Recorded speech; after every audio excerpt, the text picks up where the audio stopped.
البدع والأهواء، أهل البدع العقائدية وأهل البدع السياسية.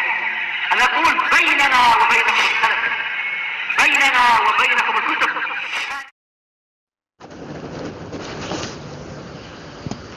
Bismillahirrahmanirrahim. Alhamdulillahilladzi arsala rasulahu bil huda wa dinil haq liyudhhirahu 'alad dini kullihi wa kafaa billahi shahida. Wa ashhadu an la ilaha illallah wahdahu la syarika lah iqraran bihi wa tauhida. Wa ashhadu anna Muhammadan 'abduhu wa rasuluh sallallahu alaihi wa ala alihi wa sallama tasliman mazida la nabiyya ba'dah. Ikhwani fid din, azzani wa azzakumullah. Kita lanjutkan bacaan kita terhadap kitab At-Tafsir Al-Muyassar, yang mana terakhir kita ambil adalah tafsir firman Allah Subhanahu wa taala surat Ali Imran ayat yang ke-19 mengenai dalil agama satu-satunya yang diterima di sisi Allah Subhanahu wa taala hanya agama Islam. Tidak ada duanya, tidak ada yang bisa menandinginya, tidak ada yang menyerupainya. Bahkan semua agama selain agama Islam mardudatun indallahi jalla wa ala, ditolak dan tidak diterima di sisi Allah Subhanahu wa taala. Dalilnya sangat banyak sekali mengenai hal tersebut. Di antaranya surat Ali Imran ayat yang ke-19 yang sudah kita baca, innad dina indallahi al-Islam. Sesungguhnya agama yang hanya diridhai di sisi Allah Subhanahu wa taala hanya agama Islam saja. Kemudian juga firman Allah Subhanahu wa taala, al-yauma akmaltu lakum dinakum wa atmamtu 'alaikum ni'mati wa raditu lakumul Islam madina. Pada hari ini aku telah sempurnakan untuk kalian agama kalian, dan aku telah sempurnakan rezeki dan juga kenikmatan untuk kalian, dan aku ridha Islam sebagai agama kalian. Kemudian juga firman Allah Subhanahu wa taala, wa man yabtaghi ghairal islami dinan falan yuqbala minhu wa huwa fil akhirati minal khasirin. Barang siapa yang mencari selain agama Islam sebagai agama, maka tidak diterima darinya sedikit pun, dan dia nanti di akhirat termasuk orang-orang yang rugi. Kita lanjutkan, barakallahu fiikum. Perhatikan ayat yang ke-20 dari surat Ali Imran, yaitu menjelaskan mengenai apabila ahlul kitab itu al-yahud wan nasara ya. Apabila ahlul kitab mendebat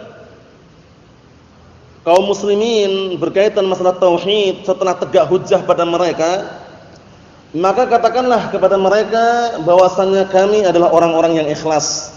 Kami adalah orang-orang yang mengikhlaskan agama untuk Allah Subhanahu wa taala.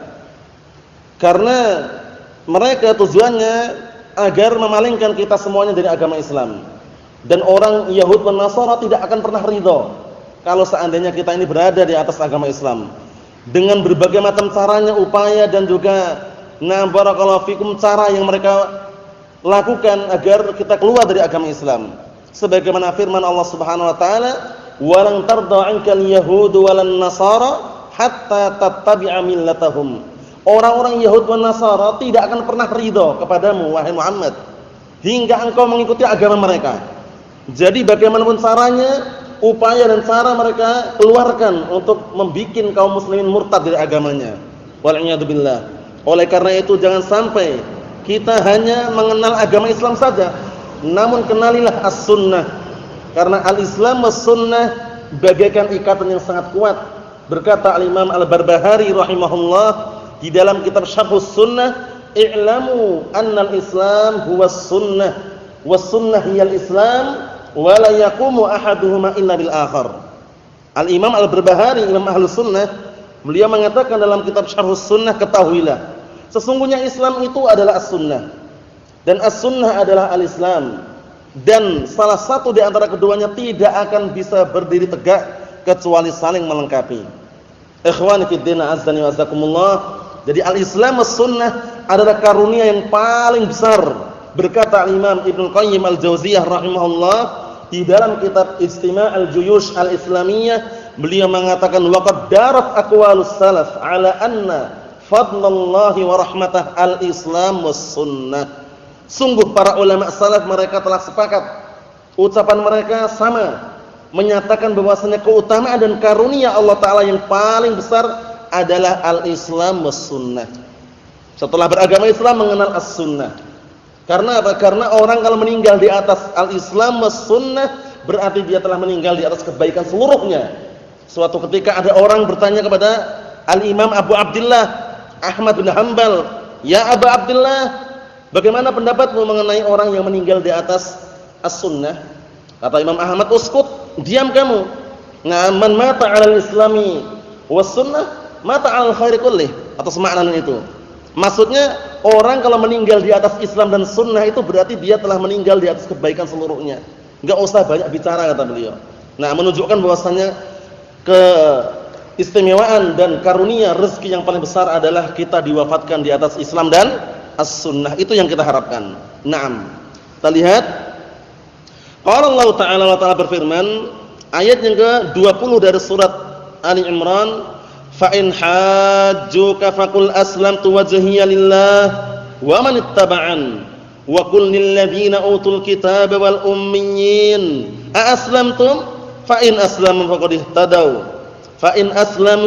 ihtadaw wa in tawallaw fa innama 'alaikal balagh wallahu basirum bil ibad. Artinya, jika mereka ahlul kitab mendebat engkau wahai Rasul, maksudnya mendebat Rasulullah, siyaknya di sini, nah Allah Subhanahu wa taala memberikan arahan kepada Rasulullah sallallahu alaihi wasallam. Jika ahlul kitab mendebat dirimu dalam berkaitan masalah tauhid atau yang semisalnya, katakanlah aslamtu wajhiya lillahi wa man ittaba'an. Aku telah menyerahkan diri, wajahku untuk Allah Subhanahu wa taala, maksudnya telah mengikhlaskan untuk Allah Subhanahu wa taala dan aku tidak berbuat syirik sedikit pun. Kemudian wa man ittaba'an, dan orang-orang yang mengikuti aku dari kalangan kaum mukminin. Maksudnya mentauhidkan Allah Subhanahu wa taala, mengesahkan, menunggalkan Allah taala dalam beribadah. Wa qul lil ladzina utul kitab, dan katakanlah kepada orang-orang yang telah diberikan kepadanya Alkitab, yaitu orang Yahud dan Nasara, karena mereka dikenal dengan ahlul kitab, al-Yahud, yang mereka mengaku dan juga istilahnya mereka pada asal usulnya adalah pengikut Nabi Musa alaihissalam. An-Nasara, mereka adalah orang-orang yang di zamannya, yaitu pengikut Nabi Isa alaihissalam. Itu semuanya barakallahu fikum, ketika setelah diutusnya Nabi Muhammad sallallahu alaihi wasallam tidak boleh menganut agama-agama tersebut. Harus mau tidak mau kembali beragama Islam yang makna khusus yang dibawa oleh Rasulullah sallallahu alaihi wa ala alihi wasallam. Memang benar orang Yahud itu muslimun di zaman mereka yang beriman dengan Nabi Musa. Orang-orang Nasara juga muslimun di zaman mereka yang beriman dengan Nabi Isa alaihissalam. Tapi setelah diutusnya Nabi Muhammad sallallahu alaihi wasallam, mereka kalau tidak mau beriman dengan agama Islam yang menghapuskan agama-agama sebelumnya, penyempurna agama-agama sebelumnya, tidak diterima sama sekali. Maksudnya ya? Na'amallahul musta'an. Kita lihat. Katakanlah kepada orang-orang yang telah diberikan kitab kepada mereka wal ummiyyin. Ummiyyin di sini disebutkan di dalam tafsirannya nanti. Na'am barakallahu fikum, sampaikan kepada mereka orang-orang yang diberikan kitab kepada mereka dari kalangan musyrikil Arab atau yang semisalnya. Aslamtum, apakah kalian mau masuk Islam dan berserah diri kepada Allah taala? Fa in aslamu, jika mereka mau masuk Islam faqad ihtadaw. Orang Yahud dan Nasara, ahlul kitab, jika menerima agama Islam berarti mereka di atas petunjuk. Wa in tawallaw, jika mereka berpaling enggak mau beragama Islam, fa innama 'alaikal balagh, sesungguhnya kami hanya bisa menyampaikan kepada kalian. Maksudnya hidayah taufik di tangan siapa? Allah Subhanahu wa taala. Kita semuanya, kita mendakwahkan tauhid di kampung-kampung, di masyarakat, masih ada aja orang yang berbuat syirik. Karena kita enggak bisa meraih hati mereka, kita enggak bisa menguasai hati mereka. Yang kita miliki adalah menyampaikan, mendakwahkan, membimbing, mengarahkan. Adapun untuk menguasai hati itu bukan kewajiban kita dan bukan kemampuan kita. Karena menguasai hati untuk mendapatkan hidayah taufik di tangan siapa? Allah Subhanahu wa taala. Oleh karena itu, kalau mereka enggak menguasai Islam, sudah sampaikan kepada mereka bahwasanya kami hanya menyampaikan hujjah. Naam. Kemudian apa? Wallahu basirum bil ibad. Dan Allah Ta'ala adalah zat yang mengetahui keberadaan hamba-hambanya. Kita lihat tafsirannya. Qala al-mufassirun asabahumullah. Fa in jadalaka ayyuhar rasul ahlul kitab. Apabila ahlul kitab mendebatmu wahai Rasul. Jadi kalau mendengar lafaz ahlul kitab itu al-yahud wan nasara. Innal ladzina kafaru min ahlil kitab ay minal yahud wan nasara. Jangan lupa ya. Ahlul kitab siapa? Al-yahud wan nasara. Apa perbedaan antara yahud wan nasara yang sebagaimana kami sebutkan tadi malam? Apa perbedaannya? Kalau Nasara beramal tanpa ilmu. Apa? Naam, perbedaannya ingat baik-baik ya. Al-yahud alimu wa lam ya'malu. Orang-orang Yahud punya ilmu tapi tidak mau beramal. Orang-orang Nasara apa? Amilu bila ilmin. Mereka beramal tanpa ilmu. Oleh karena itu orang Yahud dimurkai, orang Nasara sesat. Paham ya? Namallahul musta'an. Kita lihat berikutnya. Qala al-mufassirun nasabahumullah fa in jadalaka ayyuhar rasul ahlul kitab fi tauhidi ba'da an aqamtal hujjata 'alaihim faqul lahum. Apabila ahlu kitab mendebatmu wahai Rasul dalam masalah tauhid setelah engkau telah menegakkan hujjah, ya, setelah menegakkan hujjah kepada mereka, faqul lahum, katakanlah kepada mereka, innani akhlastu lillah wahdah fala usriku bihi ahada. Katakanlah kepada mereka, sesungguhnya aku telah mengikhlaskan, memurnikan agamaku untuk Allah Subhanahu wa taala semata dan aku tidak mensekutukan Allah taala dengan seorang pun. Wa kadzalika man ittaba'ani minal mu'minin. Seperti itu pula orang-orang yang mengikuti dari kalangan kaum mukminin, yang mengikutiku dari kalangan kaum mukminin. Akhlisu lillah wa qadu. Naam. Akhlasu lillahi wa qadu lah. Mereka kaum mukminin mengikhlaskan agamanya untuk Allah taala dan tunduk dan patuh kepadanya. Karena definisi al-Islam, pengertian al-Islam sebagaimana yang didefinisikan oleh al-Imam Al-Mujaddid Syekh Muhammad bin Abdul Wahhab di dalam kitab Al-Usul Salasah. Disebutkan di sana al-Islam maknanya apa?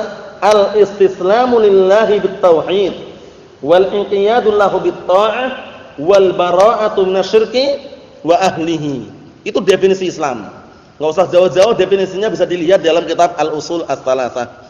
3 landasan utama karya Syekh Muhammad bin Abdul Wahhab rahmatullahi alaih. Islam itu adalah al-istislamu lillahi bitauhid. Islam itu adalah berserah diri kepada Allah Subhanahu wa taala dengan mentauhidkannya. Kemudian wal inqiyadu lahu bitta'ah, tunduk dan pasrah kepada Allah taala dengan mentaatinya. Kemudian apa? Wal bara'atu minasyirki wa ahlih, dan berlepas diri dari kesyirikan serta pelakunya. Jadi kita berlepas diri dari kesyirikan dan pelakunya. Nah, seperti itu. Kita lihat di sini. Naam, wa kullahum li wali musyrikil Arab, dan katakanlah kepada mereka ahlul kitab dan orang-orang musyrikil Arab, wali musyrikil Arab wa ghairihim, dan yang selain mereka, in aslamtum fa antum 'ala tariqil mustaqim wal huda wal haq. Jika kalian mau masuk Islam, maka kalian berada di atas jalan yang lurus dan di atas petunjuk yang benar. Syaratnya masuk Islam. Karena orang kalau sudah masuk Islam tuh beruntung enggak kira-kira? Jelas beruntung. Rasulullah mengatakan qad aflaha man aslama wa ruziqa kafafan wa qanna'ahu Allah bima atah. Sungguh beruntung orang yang masuk Islam. Sungguh beruntung orang yang beragama Islam. Dan kemudian Allah Taala berikan rezeki yang cukup dan dia merasa cukup dengan apa yang Allah Taala berikan rezeki kepadanya. Nah, syahidnya mana? Qad aflaha man aslama. Sungguh telah beruntung orang yang beragama Islam. Berarti mafhumnya orang yang tidak beragama Islam tidak beruntung. Walaupun zahirnya dia di dunia mendapatkan keindahan semua dunia, kekayaan dunia, namun tidak beruntung. Karena mereka nanti tempatnya di tempat yang paling jelek, itu neraka jahanam. Allahu musta'an. Kita lihat. In aslamtum fa antum 'ala tariqil mustaqim wal huda wal haq wa in tawallaitum fa hisabukum 'ala Allah. Namun jika kalian berpaling, tidak mau masuk Islam, maka perhitungan kalian nanti di sisi Allah Subhanahu wa taala. Allah taala yang akan memperhitungkan, yang akan menghukum orang-orang yang tidak mau beragama Islam. Allahu musta'an. Wa laisa 'alayya illal balagh, dan tidak ada bagiku kewajiban kecuali menyampaikan. Bayangkan Rasulullah aja enggak maksa. Rasulullah enggak maksa, cuma menyampaikan saja. Kita semuanya berdakwah enggak pernah maksa. Naam, tafadhol ikuti, ini sunnah, ini bid'ah, ini syirik, ini tauhid, tinggalkan syirik, lakukan tauhid, tinggalkan bid'ah, lakukan sunnah, enggak pernah maksa.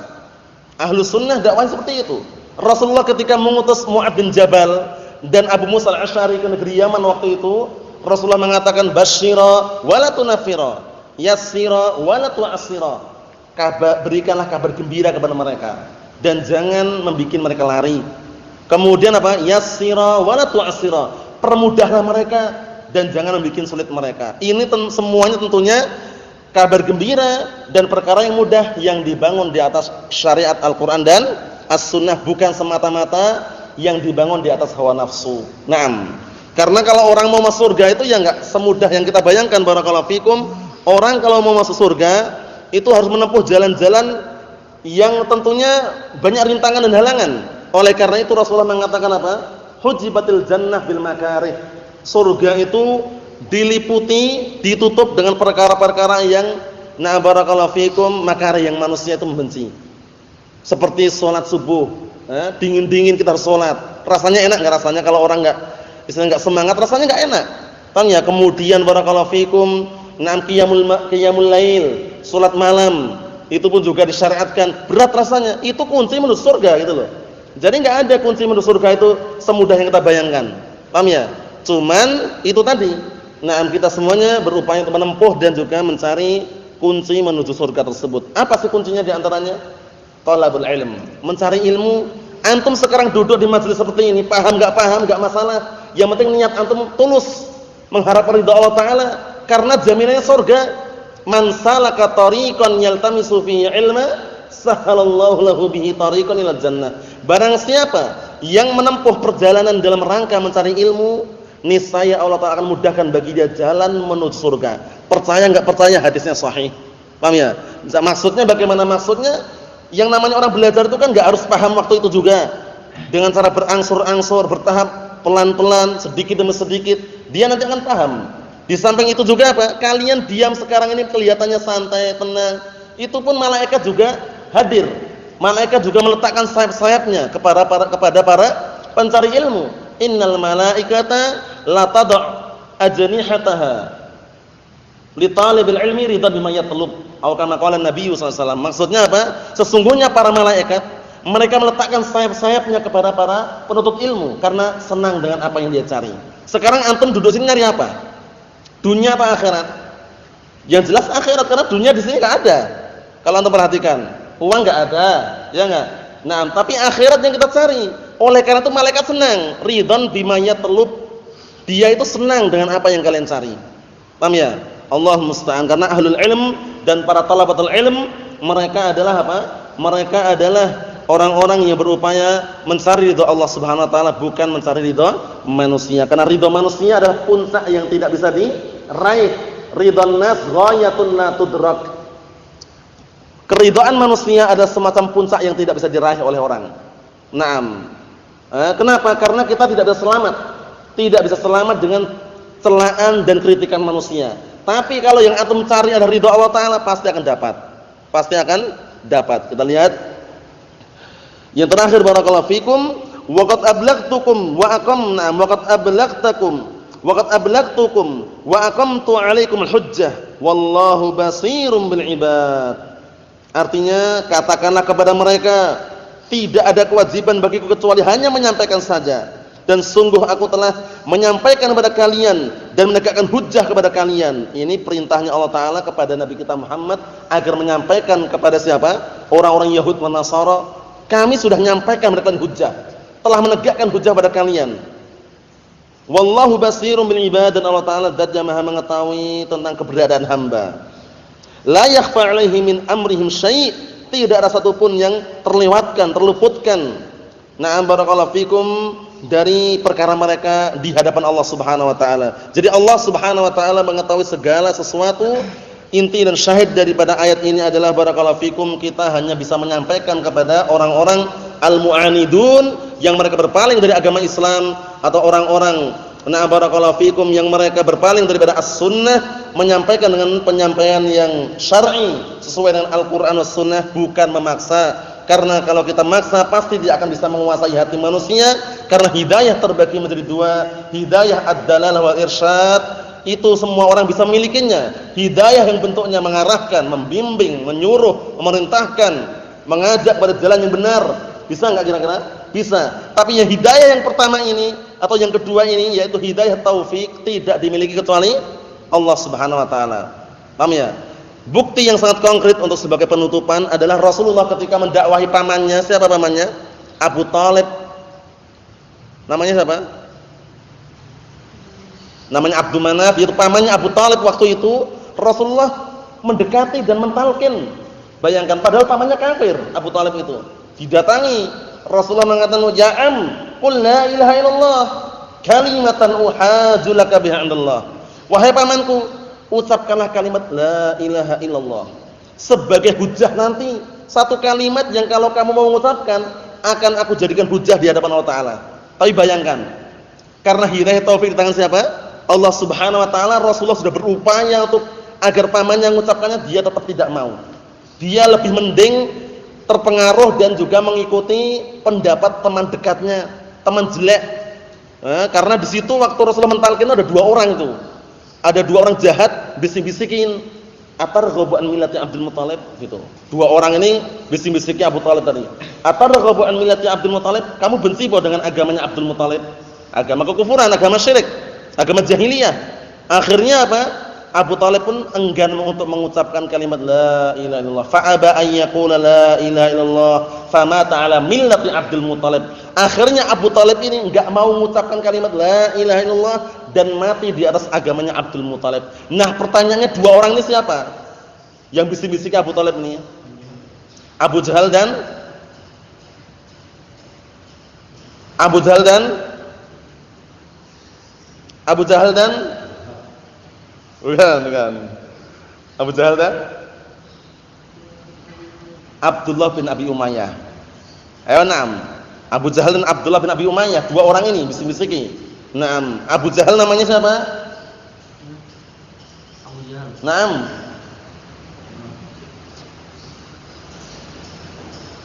Abu Jahal siapa namanya? Abu Jahal siapa namanya? Amr bin Hisham. Amr bin Hisham. Abu Lahab, antum Abu Lahab? Siapa namanya Abu Lahab? Siapa? Bukan, namanya Abu Lahab siapa? Namanya ya. Namanya siapa? Antum? Siapa? Abdul Uzza. Ahsan. Abu Lahab, Abdul Uzza. Abu Jahal, Amr bin Hisham. Abu Jahal ini dulu dikenal kunyahnya Abul Hakam. Karena dia kalau meleraikan sebuah permasalahan yang khilaf atau perselisihan mudah diterima. Cuman karena dia tidak beriman dengan Rasulullah dan Allah Subhanahu wa taala, maka digelari dengan Abu Jahal. Ingat aja, Abu Jahal namanya siapa tadi? Amr bin Hisham. Abu Lahab, Abdul Uzza. Abu Thalib, Abdul Manaf. Abdul Muthalib, Syaibatul Hamd. Paham ya, Syaibatul Hamdi. Itu semuanya disebutkan dalam sirah An-Nabawiyah. Nasallahu an yuwaffiqana wa iyyakum lima yuhibbuhullahu wa yardah. Subhanakallahumma wa bihamdika asyhadu an la ilaha illa anta astaghfiruka wa atubu ilaik. Walhamdulillahirabbil alamin.